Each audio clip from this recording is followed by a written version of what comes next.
পুরোপুরি অচেতন, মুখ দিয়ে আপনার ফেনা পড়তেছে।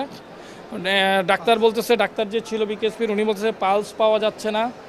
কাল সারাদিনই গাজীপুরের কেপিজে হাসপাতালে ছিল মানুষের ভিড়। আজ সকালে তা কিছুটা কম। হৃদরোগে আক্রান্ত হয়ে হাসপাতালে ভর্তি হওয়া তামিম ইকবালকে নিয়ে উদ্বেগ ও উৎকণ্ঠা কিছুটা কমেছিল কালই। হার্টে রিং পরানোর পর তামিমের জ্ঞান ফেরে কথাও বলেছেন। আজ সকালে তামিমের কি অবস্থা খোঁজ নিয়ে জানা গেছে, এখন আগের চেয়ে অনেকটাই ভালো আছেন তামিম। তাকে নিয়ে থাকা শঙ্কাও ধীরে ধীরে কমছে। কেপিজে হাসপাতালে তামিমের চিকিৎসার দায়িত্বে থাকা এক চিকিৎসক জানিয়েছেন, কার্ডিয়াক কেয়ার ইউনিটেই এখন কিছুটা হাঁটার চেষ্টাও করছেন বাংলাদেশের সাবেক অধিনায়ক। তাকে কিছু সময়ের জন্য কেবিনে নিয়ে যাওয়া হয়েছে আত্মীয় স্বজনদের সঙ্গে দেখা করানোর জন্য। এরপর আবার নিবিড় পরিচর্যা কেন্দ্রে ফিরিয়ে নেওয়া হবে।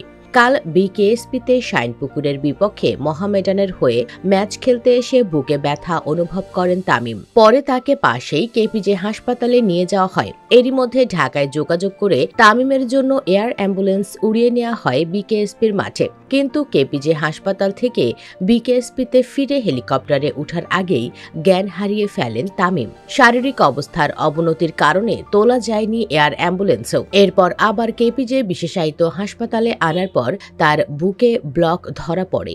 জরুরি ভিত্তিতে এরপর রিংও পরানো হয়েছে।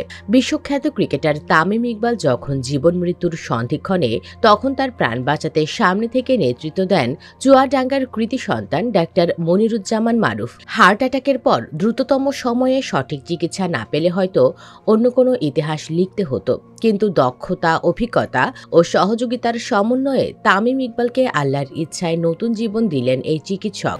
সবকিছু মিলিয়ে আল্লাহর বিশেষ রহমতে আমরা তাকে একটা নব্য জীবন দান করতে সমর্থ হয়েছি। চুয়াডাঙ্গার কৃতি চিকিৎসক ডাক্তার মনিরুজ্জামান মারুফ বলেন, তামিম ভাইকে হাসপাতালে নিয়ে আসার পর আমরা সর্বোচ্চ চেষ্টা করেছি। দ্রুত প্রয়োজনীয় চিকিৎসা নিশ্চিত করে তার হার্টে রিং পরানো হয়েছে। বর্তমানে তিনি 48 ঘন্টার পর্যবেক্ষণে আছেন। আল্লাহর অশেষ রহমতে বলা যায় তিনি এখন বিপদমুক্ত। পরিশেষে আমরা আরও দোয়া করি আল্লাহ যেন তাকে পূর্ণ শেফা দান করেন। আমিন। আপনিও কমেন্ট বক্সে একবার হলেও আমিন লিখে দোয়ায় শামিল হন।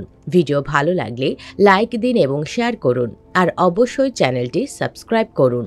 ধন্যবাদ।